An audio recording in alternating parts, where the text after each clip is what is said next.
Hi nurses, Navkiran this side और एक बार फिर से मैं आप सब लोगों का स्वागत करती हूँ on my YouTube channel Navkiran's nursing classes. आज का जो टॉपिक होने वाला है वो बहुत सारी नर्सेस के लिए हेडेक होता है, क्योंकि बहुत सारे मेरे स्टूडेंट्स ये बोलते हैं कि मैम ये वाला टॉपिक नहीं आता है। तो मैंने सोचा क्यों ना इसी टॉपिक पे वीडियो बना के आप सब लोगों की हेल्प करी जाए। जी हाँ, I am talking about fetal monitoring and today if you think that you don't know this topic, आपको कभी अच्छे से सीखने नहीं मिला और आप इस टॉपिक को नहीं कर सकते हैं, तो एग्जैक्टली 20 मिनट्स के बाद आपका ये मिथ बस्ट हो जाएगा। Because I promise you after watching this whole lecture you will be able to do fetal monitoring like a pro. तो चलिए आज का ये लेक्चर स्टार्ट करते हैं। Now what is fetal monitoring? Basically fetal heart rate monitoring. हम लोग क्या करते हैं कि फीटस का हार्ट रेट जो है वो मॉनिटर करते हैं। हम लोग ये देखते हैं कि कितना फीटस जो है फीटल हार्ट रेट चल रहा है, क्या उसमें वेरिएबिलिटी आ रही है, क्या उसमें फ्लक्चुएशंस आ रही हैं, कहीं कोई एबनॉर्मलिटीज तो नहीं हो रही। जैसे आप इस डायग्राम में देख सकते हो, there is a mother who is lying down. Tummy के ऊपर हमने दो तरह के जो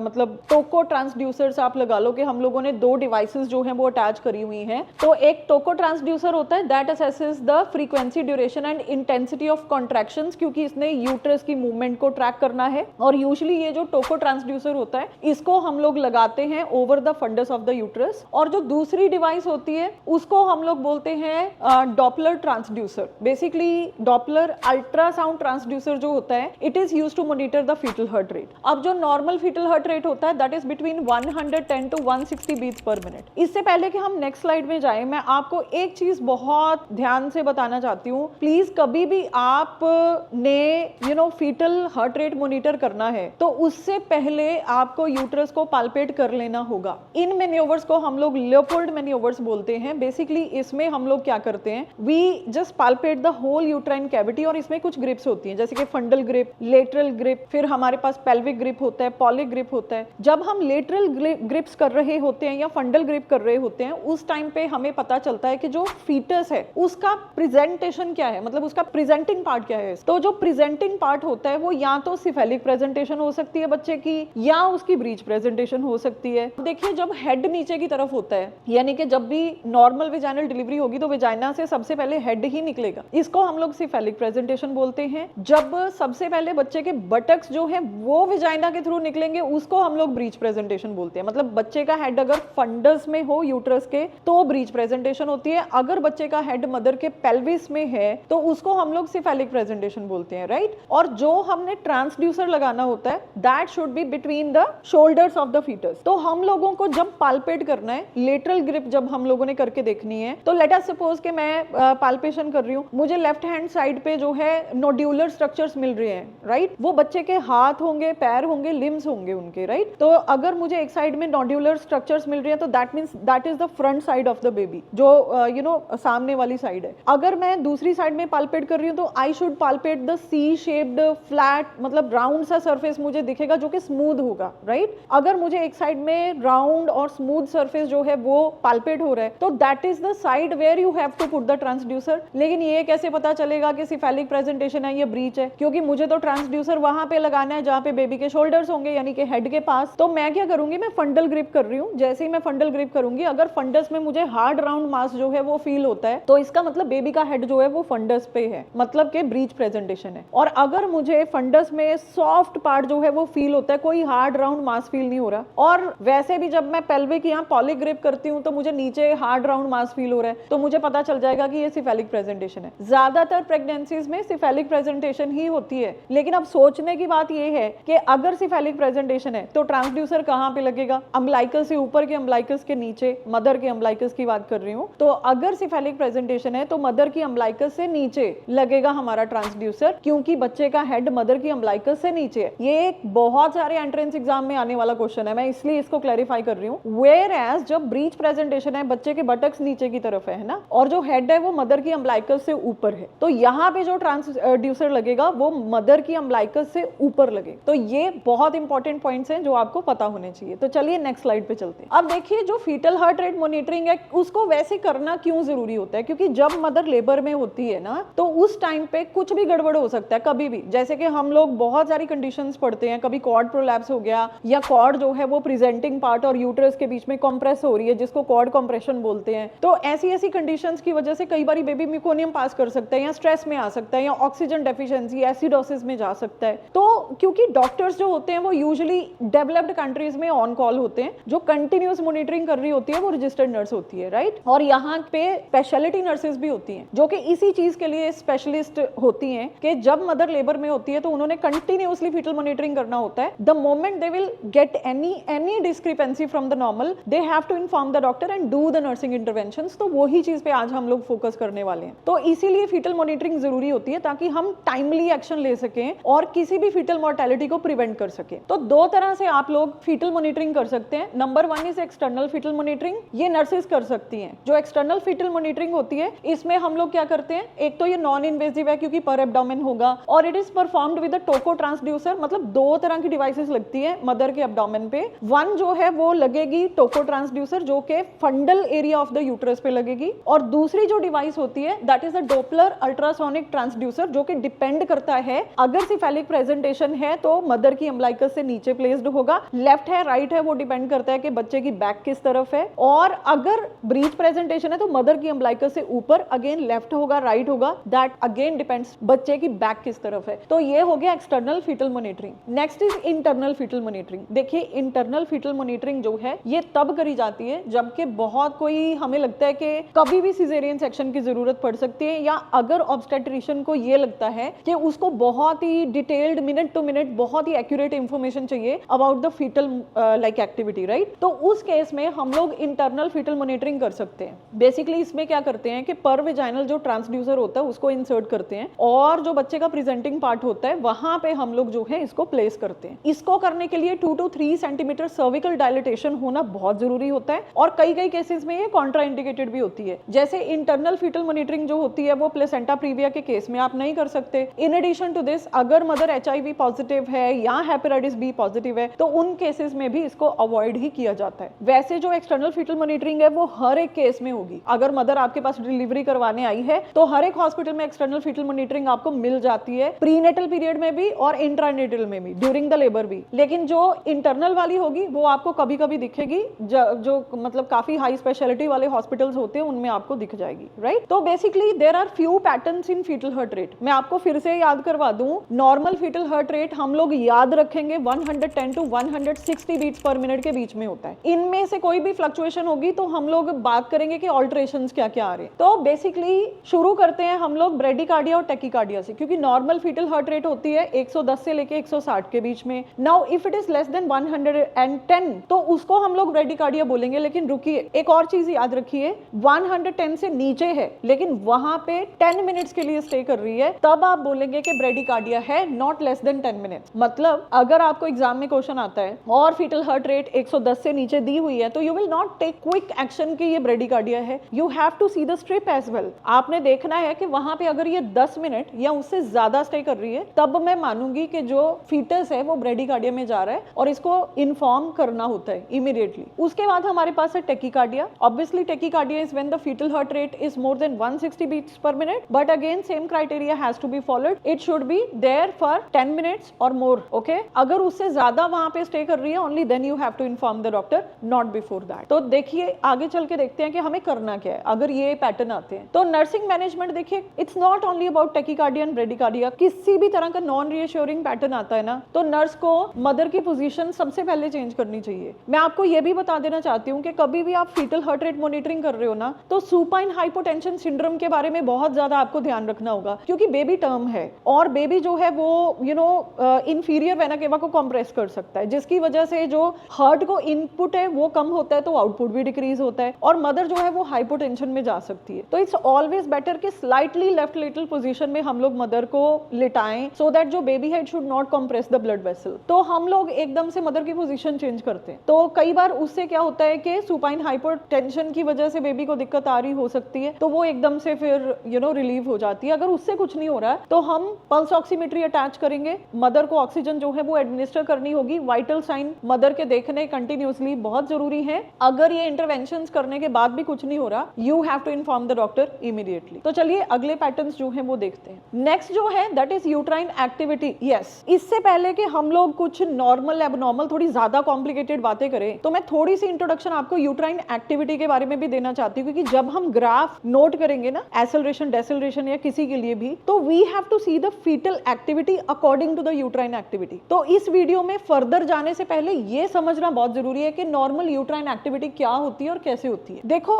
ऐसा है कि जब यूट्रस कॉन्ट्रैक्ट नहीं कर रहा उसको हम बोलते हैं नॉर्मल यूट्राइन रेस्टिंग टोन। तो रेस्टिंग टोन में जो इंट्रा यूट्राइन प्रेशर होता है ना, that is between 5 to 15 mm of H, यानी कि जब यूट्रस कॉन्ट्रैक्ट नहीं कर रहा तो इंट्रा यूट्राइन प्रेशर हो सकता है 5 to 15 mm ऑफ एच जी। जब यूट्रस कॉन्ट्रैक्ट कर रहा है तो ये जा सकता है up to 50 to 75 mm of H G, यानी कि हमने स्टार्ट किया 5 to 15 से, और जब यूट्रस कॉन्ट्रैक्ट हो रहा है, लेट अस सपोज के जो मदर है वो जा रही है ट्रांजिशन फेज में, लेट अस सपोज, क्योंकि फर्स्ट स्टेज में 3 फेजेस होते हैं, लेटेंट, ट्रांजिशन एंड एक्टिव, है ना। तो late us suppose transition phase में जा रही है तो उस टाइम पे almost 50 to 75 mm of Hg तक इंट्रा यूट्राइन प्रेशर जाएगा, जो कि हम इंट्रा यूट्राइन प्रेशर कैथेटर से हम लोग इसका जो प्रेशर है वो मॉनिटर कर सकते हैं। और ड्यूरिंग द सेकंड स्टेज जब पुशिंग एफर्ट लगा रही है मदर, तो उस टाइम पे 110 mm ऑफ एचजी तक पहुंच सकता है, किसी भी हालत में इससे ज्यादा नहीं होना चाहिए। 110 mm ऑफ एचजी से ज्यादा अगर आपको इंट्रा यूट्राइन प्रेशर मिल रहा है ना, तो समझ लो this is a high time to stop oxytocin and inform the doctor, नहीं तो यूट्राइन रप्चर जो है वो हो सकता है। तो ये चीजें अगर आपको पता है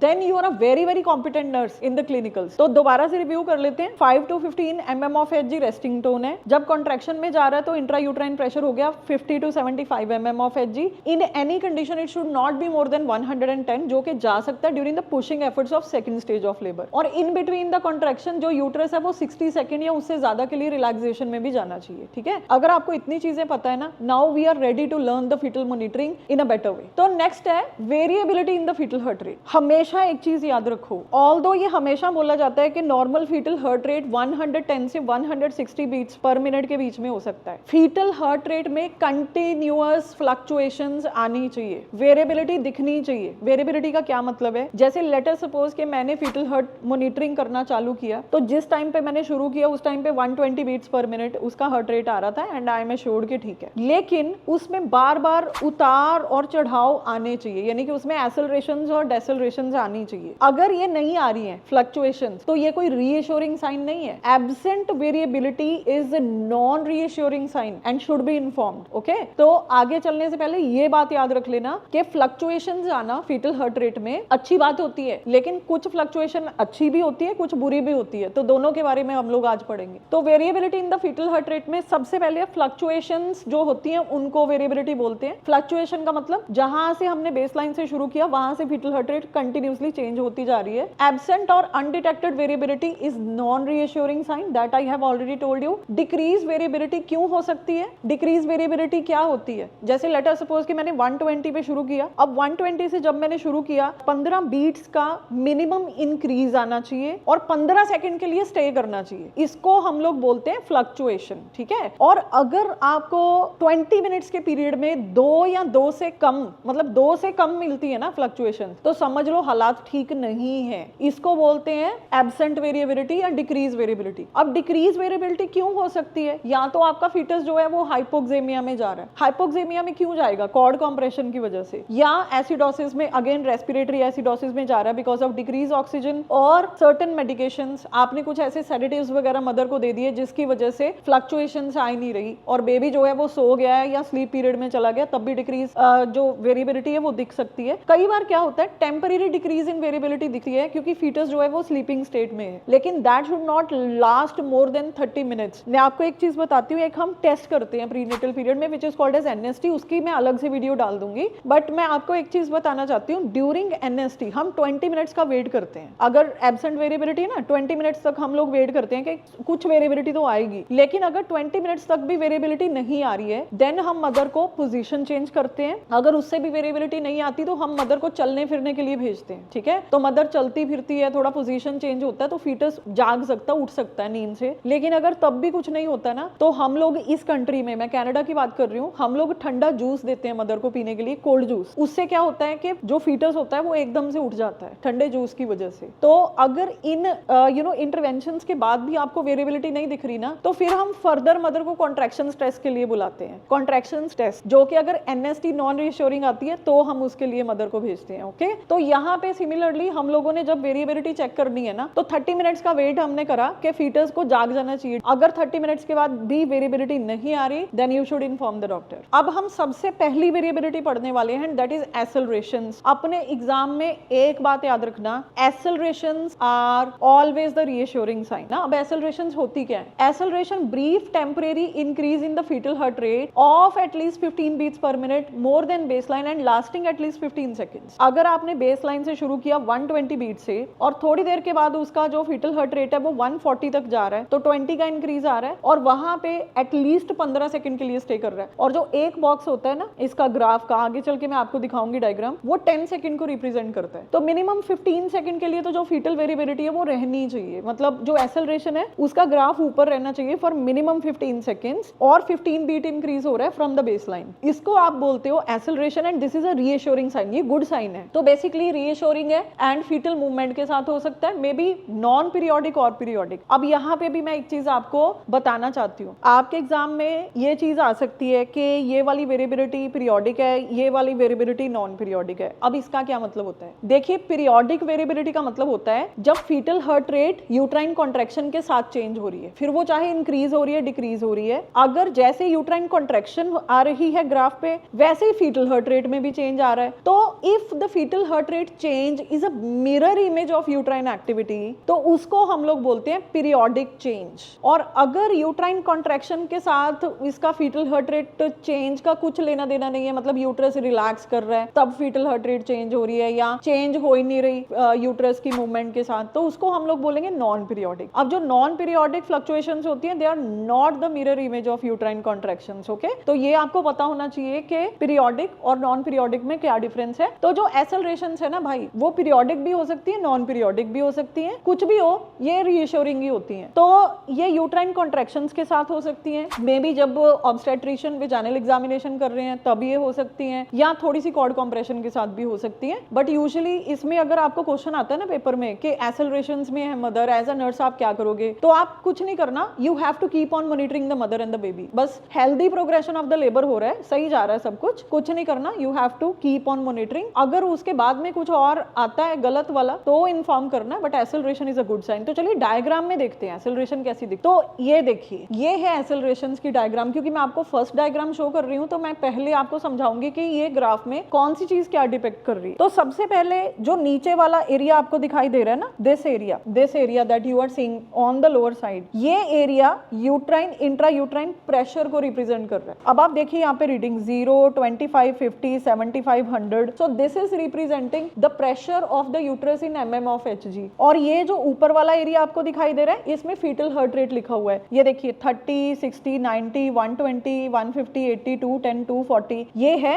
कितनी बीट्स पर मिनट तक जा रही है फीटल हार्ट रेट, राइट। तो देखिए यहाँ से शुरू करते हैं। यहाँ पे जब मैंने फीटल हार्ट रेट शुरू करा ना, तो ये 130 के लेवल पे था, almost 130 beats per minute, right. और नीचे मैं देखूं तो यूट्रस कॉन्ट्रैक्ट नहीं कर रहा, यहाँ पे रिलैक्स ही था, राइट। आगे चलते हैं। जैसे यूट्रस कॉन्ट्रैक्ट होता है, मैं ऊपर देखती हूँ, यहाँ पे यूट्रस रिलैक्स है, लेकिन एक्सेलरेशन आई, कितनी आई? पहले हमारी जो बेसलाइन फीटल हार्ट रेट थी दैट वाज ऑलमोस्ट 130 लगा लो आप, 130 से फ्लक्चुएट होके ऑलमोस्ट 160 तक गई है। तो 30 बीट्स का इंक्रीज आया है यहाँ पे और स्टे भी करा है, ठीक है, मोर देन 15 सेकंड्स के लिए। और उसके नीचे मैं देखूं तो कोई यूट्राइन एक्टिविटी नहीं, लेकिन अपने आप से एक्सेलरेशन आई है, तो ये नॉन पीरियोडिक है। यहाँ पे जो आपको शो हो रहा है ना, this is non periodic, this is not occurring in relation to the uterine contraction. अब थोड़ी देर के बाद वो दोबारा से स्टेबल हो जाती है, मतलब दोबारा से आ जाती है टू द बेसलाइन और छोटी छोटी इंक्रीज आती है, but that is not significant. अब आगे चल के देखते हैं तो थोड़ा सा डेसेलरेशन होता है और जैसे ही यूट्रस कॉन्ट्रैक्ट होता है, आप यहाँ से सीधी लाइन ड्रॉ करके देखिए, वैसे ही आपको एक बड़ी सी एक्सेलरेशन दिखाई देती है। यानी कि जैसे ही यूट्रस कॉन्ट्रैक्ट हुआ, यहाँ पे प्रेशर देखिए 50 तक पहुंचा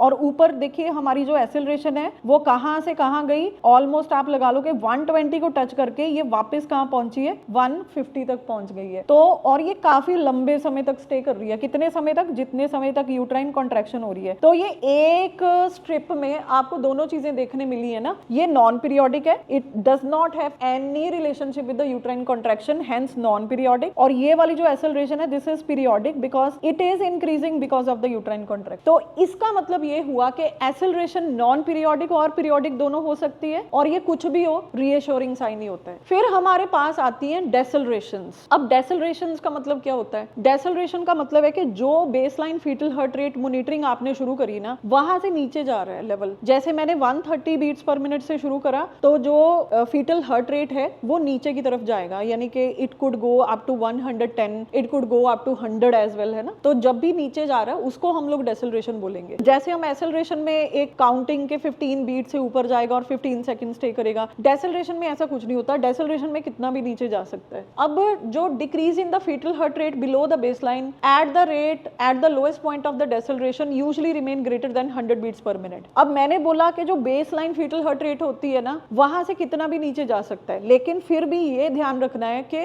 100 से नीचे नहीं होना चाहिए। The moment fetal heart rate 100 के नीचे टच करती है ना, उसी टाइम आपको इंटरवेंशन करनी है और डॉक्टर को इन्फॉर्म करना है। तो 100 से नीचे नहीं जाना चाहिए। डेसेलरेशन हो रही है, it's okay, but it should not be less than 100। Then they occur during contractions, जैसे कि fetal head is pressed against the mother's pelvis और सॉफ्ट टिश्यूज। ये जो ट्रेसिंग होती है अर्ली डेसेलरेशन वाली, इसको अर्ली डेसेलरेशन मालूम है क्यों बोला जाता है? क्योंकि ये यूट्राइन कॉन्ट्रैक्शन के साथ स्टार्ट होती हैं और जैसे ही यूट्रस रिलैक्स होने लगता है तो वापस बेसलाइन पे आ जाती हैं and they are never below 100। Early decelerations are absolutely normal. कभी भी आपके पेपर में अर्ली डेसेलरेशंस के बारे में ग्राफ या क्वेश्चन आता है तो उस पे आप हमेशा ये टिक करके आओगे कि I will keep on monitoring mother and the fetus. This is not the time to inform the doctor because early decelerations are absolutely normal. यहाँ पे मैंने रेड करके एक लाइन लिखी है कि जो अर्ली डेसेलरेशन की ट्रेसिंग होती है, it shows a uniform shape and mirror image of uterine contractions. जैसे यूट्रस कॉन्ट्रैक्ट होगा डेसेलरेशन आएगी, जैसे यूट्रस रिलैक्स हो जाएगा डेसेलरेशन चली जाएगी। तो ये मिरर इमेजेस होती हैं of the uterine contraction. They are not associated with the fetal compromise and require no intervention. You just have to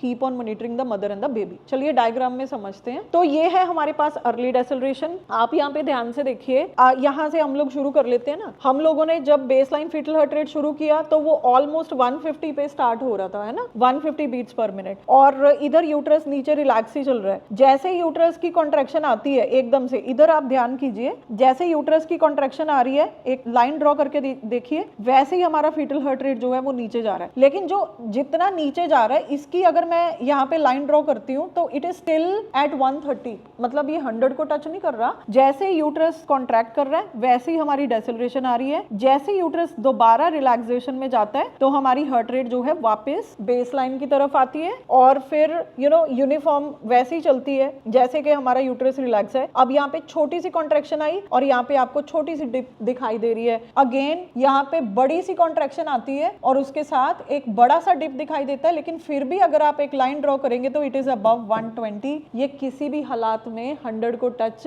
नहीं कर रही है। तो अर्ली डेसेलरेशंस में क्या होता है? They will happen along with the uterine contraction. They are the mirror image of uterine contraction. As the contraction will go, the deceleration will come back to the normal, to the baseline, and it will never go down than 100 in any circumstance. चलिए आगे देख, आगे खतरनाक वाली शुरू हो गई है भाई। ये वाली जो डेसेलरेशंस होती हैं, ये लेट डेसेलरेशंस इनको बोला जाता है। जैसे कि आपको नाम से पता चल गया होगा, they are not the mirror image of uterine contractions. They start well after the uterine contractions. जैसे हमारा यूट्रस कॉन्ट्रैक्ट होता है तो उसके काफी बाद, मतलब जैसे कॉन्ट्रैक्ट होगा तो कोई चेंज नहीं होगी, जैसे यूट्रस रिलैक्स होने लगता है तो इसमें डिप आ जाएगा, राइट। तो इसको बोलते हैं लेट डेसेलरेशंस, जो कि यूट्राइन कॉन्ट्रैक्शंस को टाइमली रिस्पॉन्ड नहीं कर रही। अब ये है कि नॉन रीअश्योरिंग पैटर्न है जिसमें कि इंपेयर्ड प्लेसेंटल एक्सचेंज और यूट्रो प्लेसेंटल इनसफिशिएंसी का पता चलता है। इसका मतलब कि अगर लेट डेसेलरेशन आ रही है, as a nurse I will inform the doctor कि लेट डेसेलरेशन आ रही है। Begin well after the contraction, यही सबसे इंपॉर्टेंट लाइन है, ये कॉन्ट्रैक्शन के बाद स्टार्ट होती हैं, and return to the base line after the contraction ends, और degree of decline from the base line is not related to the uteroplacental insufficiency. इसका मतलब ये हुआ,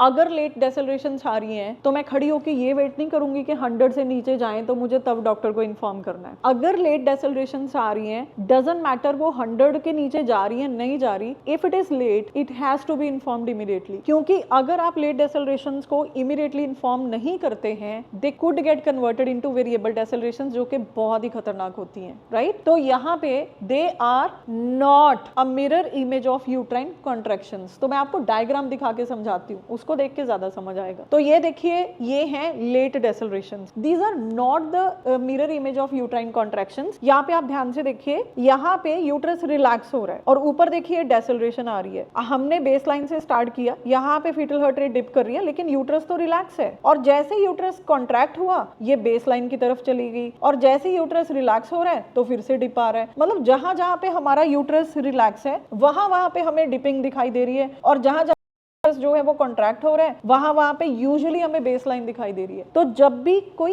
ऐसी डेसेलरेशन आप देखें जो कि कॉन्ट्रैक्शन के साथ मैच नहीं हो रही है, उसको हम लोग लेट डेसेलरेशन बोलते हैं और इसको इमीडिएटली इन्फॉर्म करना होता है। तो कभी भी लेट डेसेलरेशन होती है तो immediately we should focus on improving the placental blood flow and fetal oxygenation. और ये हम कैसे करेंगे? अगेन सबसे पहले तो आपको ऑक्सीटोसिन बंद कर देना है, आपने मदर की पोजीशन चेंज करनी है, आपने मदर को ऑक्सीजन लगाना है, डीप ब्रीदिंग के लिए इनकरेज करना है, डॉक्टर को इन्फॉर्म करना है। ओके, और जो भी डॉक्टर आगे आपको इंटरवेंशन के लिए बोलता है you have to implement that as well. Okay, तो चलिए आगे नेक्स्ट वाली स्लाइड देखते हैं। Next is variable decelerations. ये बहुत ज्यादा आपके टेस्ट में आती है। I am talking about NCLEX RN, और बहुत बारी वो आपको वेरिएबल डेसेलरेशंस के ऊपर स्ट्रिप्स जो है वो डालते हैं, तो इसको प्लीज ध्यान से देखना। जो वेरिएबल डेसेलरेशंस होती हैं वो कुछ किसी भी ऐसी कंडीशन से होती हैं जिससे अम्बिलिकल ब्लड फ्लो जो है वो बंद हो जाए, जैसे कि एमनियोटमी कर दी तो 4 वाटर जो है वो रिलीज हो गए, उसके साथ साथ काफी सारा हाइंड वाटर भी निकल के बाहर आ गया। अब जो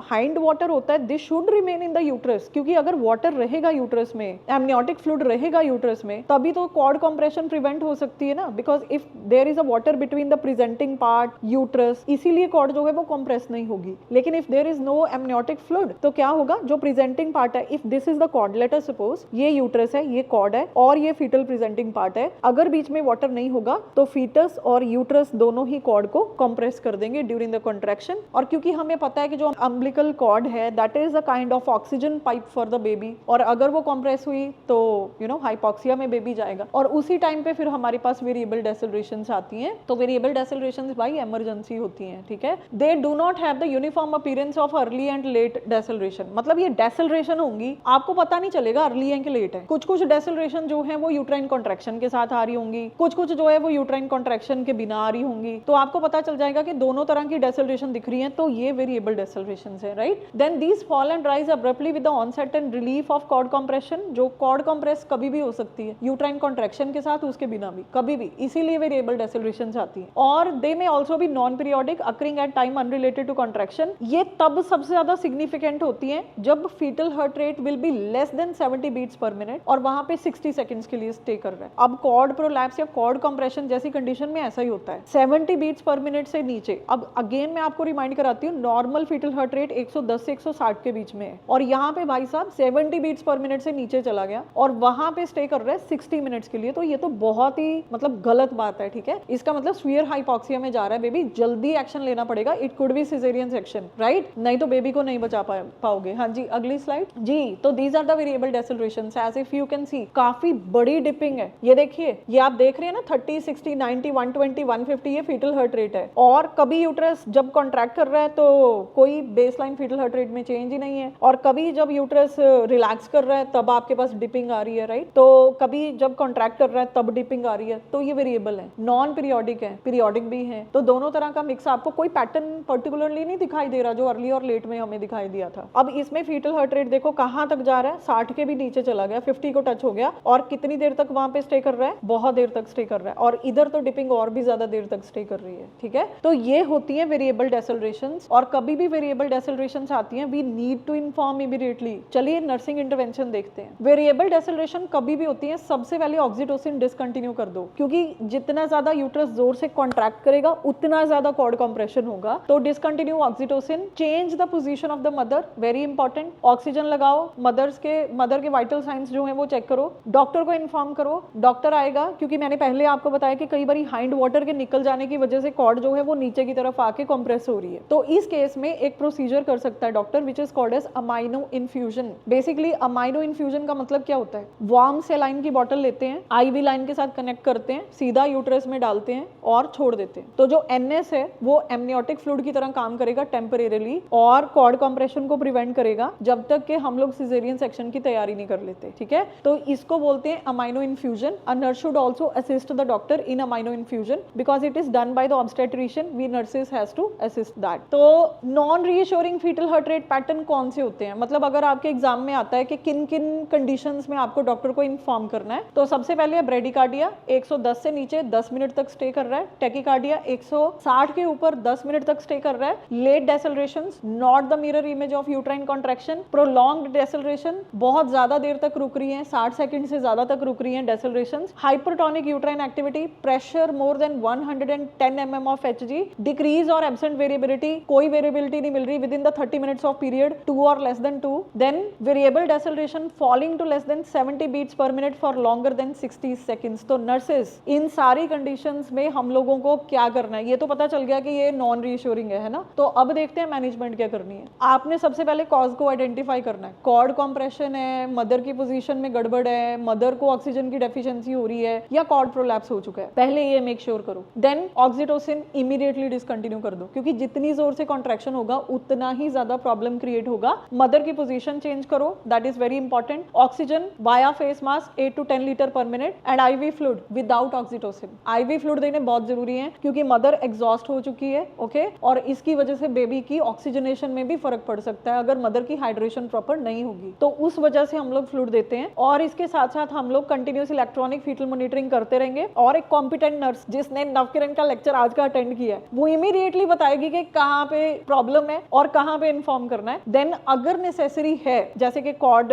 प्रोलैप्स के केस में सिजेरियन ही हो सकता है, प्लेसेंटा प्रीविया के केस में सिजेरियन ही हो सकता है, तो उस केस में we have to get the mother ready for caesarean delivery. अगर आज के लेक्चर में आपको ये सारी बात समझ आ गई है तो आप ये समझ लो कि अब आप एक कॉम्पिटेंट नर्स हो जो कि लेबर रूम में खड़ी होके कॉन्फिडेंस से फीटल मॉनिटरिंग कर सकती है और कॉन्फिडेंस से फीटल मोर्टेलिटी को भी रोक सकती है। रिमेंबर, अगर आप नॉलेजेबल होंगे तो पेशेंट केयर खुद ब खुद अपलिफ्ट हो जाएगी एंड अल्टीमेटली नर्सिंग प्रोफेशन भी अपलिफ्ट होगा। लेकिन उसके लिए क्या करना पड़ेगा? उसके लिए नवकिरण नर्सिंग क्लासेस के यूट्यूब चैनल को सब्सक्राइब करना पड़ेगा। और मुझे पता कैसे सपोर्ट मिलेगी? जब इस वीडियो को लाइक करोगे और इसको शेयर करोगे अपने स्टडी ग्रुप्स में, क्योंकि ऐसे लेक्चर ना रोज रोज नहीं मिलते हैं। मेरी स्पेशलिटी ही ऑब्स्टेट्रिक्स में है from PGI Chandigarh, that's why I am able to teach you with this age. और प्लीज कमेंट सेक्शन में ये जरूर बताना कि आज का लेक्चर कैसा लगा और इससे पहले तुम्हें फीटल मॉनिटरिंग क्या किसी ने इतने अच्छे से समझाई थी। और ये भी बताना कभी इन फ्यूचर आना कमेंट सेक्शन में और ये भी बताना कि इस लेक्चर को यूटिलाइज करके तुमने कितने फीटर्स की जान बचाई है। For more such videos keep on following Navkiran and subscribe my channel, क्योंकि नोटिफिकेशन मिलना बहुत जरूरी है। ऐसे लेक्चर्स तो मेरे चैनल पे आते ही रहेंगे और इस वीडियो को शेयर करना मत भूलना। Thank you so much, keep learning, take care nurses, God bless you all.